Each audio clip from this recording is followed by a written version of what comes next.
Nakatsyempo ako ng spare ribs ng baka at naisip ko agad na magkaldereta. Yung kaldereta na malapot ang sarsa, malambot ang karne, umihiwalay sa buto. Madali pa to sa easy, tuturuan ka ni Tipsy. Let's go!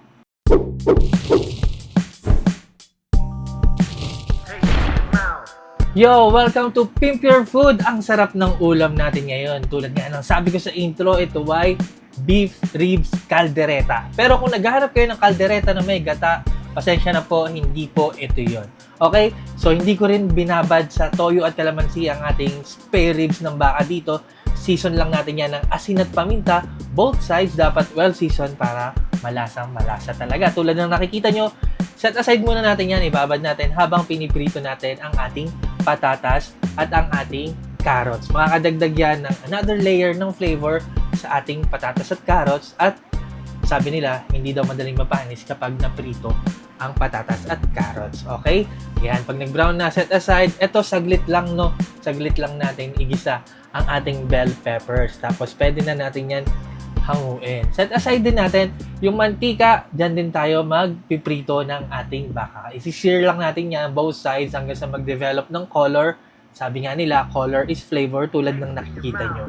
Ayan. At medyo mahirap i-achieve yan kapag ka na-marinate sa toyo at kalamansi. Kaya asin paminta lang ang nilagay natin.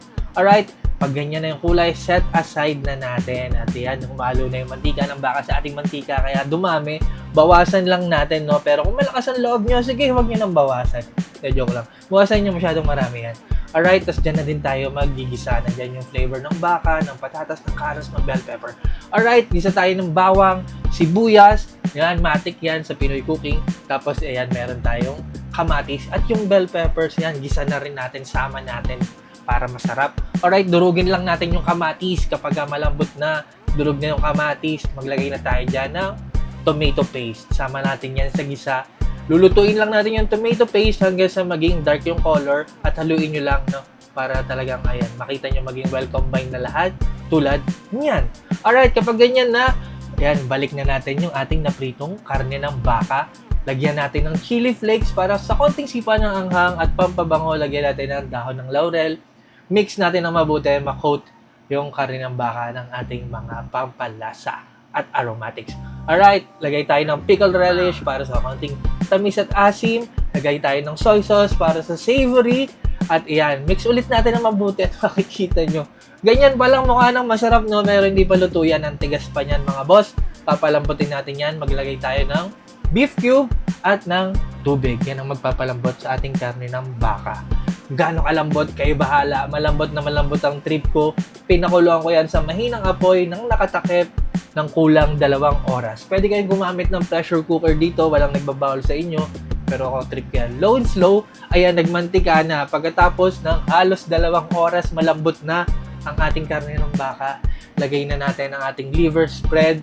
Tansya-tansya lang yan. Papalaputin ko lang yung ating sarsa gamit yung liver spread. Pag nakuha ko na yung gusto kong consistency, ox na ako dyan. Nakita nyo, oy, di ba? Ang ganda. And then, pwede na natin lagyan ng ating butter. Hindi ako naggisa sa butter kasi nawawala yung lasa. Pansin ko, no? Kaya pinanghuli ko siya, nilalagay ko sa dulo. Ayan, tinutunaw ko lang sa sarsa para lasang-lasa yung butter. Try nyo. Game changer yan. Balik na natin ang ating patatas at carrots at bell peppers. Konting halo. Maka-absorb ng salsa ang ating mga gulay. And now, look at that. Pasensya na, no? Medyo naglalaway ako habang nag-voice over. Ang sarap kasi, mga boss. At nagmamantika yung ating kaldereta, no? Mainit pa kasi kaya hindi pa lumulutang yung mantika. Pero nagmamantika yan. Ganyan ang gustong kaldereta. Malambot ang karne, tapos mabuto-buto, malapot ang sarsa, nagmamantika.